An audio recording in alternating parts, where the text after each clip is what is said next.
Chapter 1. Location unveiled. The O'Callaghan household. The air chilled as the grey man grinned.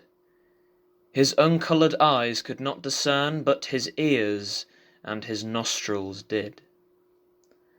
It was snowing on that night in Willow. The white fluffy substance blanketed the browns and greens. Around the house, squirrels promptly scaled armies of colossal logs before scurrying along their slimmer siblings. The grey hairs on these rodents stood stiff and straight. They acknowledged. Above, the heavens were starless, only being accompanied by a crescent-shaped torch. It was like a frown, shining incomplete. But no moon mattered, and no snow mattered. All that mattered was the entity that this man could hear and scent, the grunting and growling, the animalistic stench. Fergal! Fergal, my lad! He tautly spun his neck towards their humble address. It had 4 timber walls, 1 timber door, and a small timber pyramid that made the roof. There could not have been a home simpler. Staring out of a window was a young and well-bred man, his eyes of dark brown focused on the evening. This evening was most magical for one's dark brown eyes, but not so magical for anything else. He heard the call. Fergal came hurtling out of the front door to see his grandfather Sean, flashing a toothless simper from his wheelchair. Sean then turned to a glower. "Well, well, don't just say nothing, you daft jackass. Look out for our meal." Fergal regarded well ahead of his grandfather and saw nothing. However, there was a smell of death in the air. "But I don't see nothing, Pappy."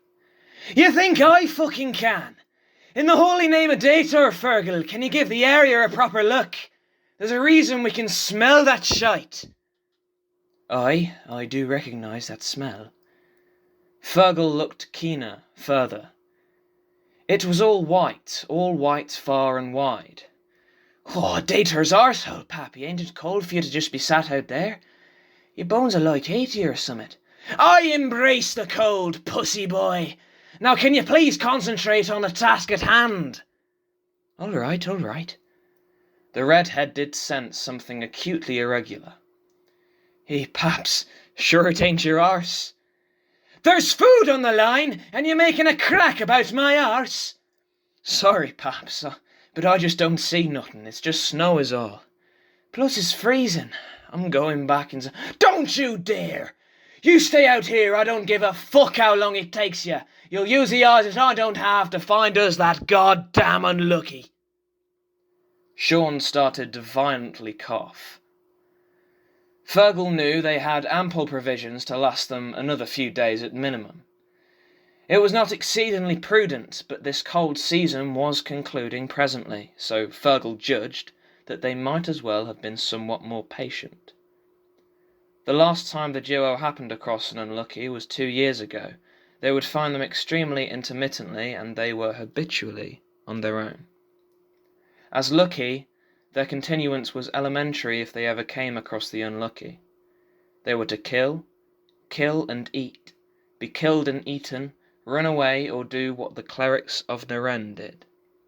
However, they were far from sorcerers, so that endmost alternative was hopeless. As Sean ceased his coughing convulsion, his grandson clutched him by the wheelchair and took him indoors. The old man, of course, engendered just a few blaring objections.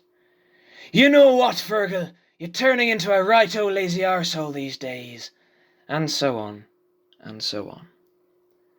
Both at length just grew wearied and refrained from wrangling about the unlucky that may or may not have been a couple 100 yards away. Fergal placed a snug blanket over his grandfather before kindling a cosy blaze in their stove. And they slept.